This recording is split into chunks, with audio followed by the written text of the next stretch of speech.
मैं सर्वप्रथम चैत्र नवरात्र और रामनवमी के शुभ अवसर पर समस्त हजारीबाग वासी और झारखंड वासी को मेरी ओर से ढेर सारी शुभकामनाएं और आप सभी पत्रकार मित्रों को भी ढेर सारी शुभकामनाएं। देखिए, रामनवमी का पर्व कहीं न कहीं हमारी प्राकृतिक से भी जुड़ा हुआ है और हम देख रहे हैं कि रामनवमी के अवसर पर जो प्राकृतिक है उसमें भी उल्लास रहता है। मैं भी जमशेदपुर से आते आते यही प्रकृति को देख रहा था, फूल खिला हुआ, मंजर से लदा हुआ प्रकृति। और ऐसे समय में रामनवमी का उत्सव, इस रामनवमी का उत्सव प्राचीन काल से हमारा सनातन समाज मनाता है, क्योंकि राम हमारे आदर्श, राम हमारे संस्कृति के प्रतीक है। और यही कारण है कि हमारे संविधान निर्माताओं ने भी संविधान के प्रथम पृष्ठ में महाप्रभु राम का चित्र प्रस्तुत है। यानी हमारे संविधान निर्माताओं ने भी ये माना कि महाप्रभु राम सिर्फ मर्यादा पुरुषोत्तम ही नहीं, बल्कि हमारी संस्कृति के श्रेष्ठतम प्रतीक।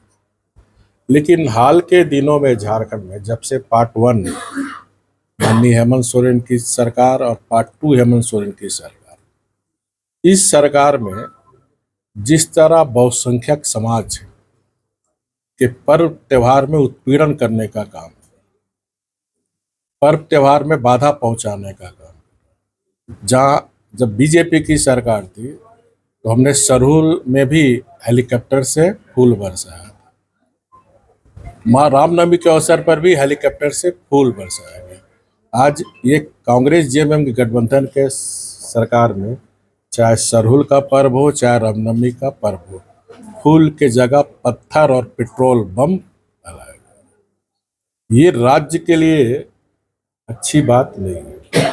और मुझे लगता है कि कहीं ना कहीं, क्योंकि घटना अगर 10-15 दिन के अंदर देखे, पिछली पार्ट 1 की भी सरकार की बात छोड़ दे, फिर 10-15 दिन के अंदर आप देखिए जो होली, गिरिडीह की होली की घटना से, तो ये सरकार को चिंतन करना चाहिए, इंक्वायरी करनी चाहिए। गिरिडीह में भी जो सांप्रदायिक उन्माद फैलाने की कोशिश की, क्योंकि एक संप्रदाय के लोग या किसी संप्रदाय के लोग अगर कोई उत्तेजना फैलाएगा तो स्वाभाविक है दूसरे पक्ष पर उत्तेजना फैलेगा। क्रिया की प्रतिक्रिया होती है। हम सब न्यूटन नियम पढ़े हैं, एक्शन का रिएक्शन। तो सरकार को, प्रशासन को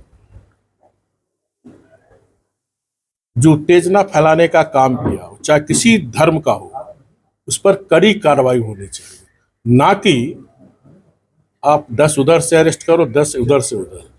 और यही कारण है कि ये गतिविधियां यहाँ बढ़ रही है।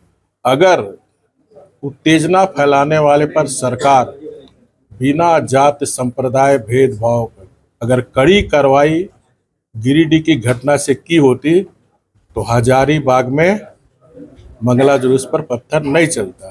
कोडरमा में हमारी बहनें यज्ञ के लिए कलश यात्रा थी, पत्थर नहीं चलता। सरहुल में हमारी बहनें सरहुल जुलूस निकाला था, रास्ता नहीं रोकता।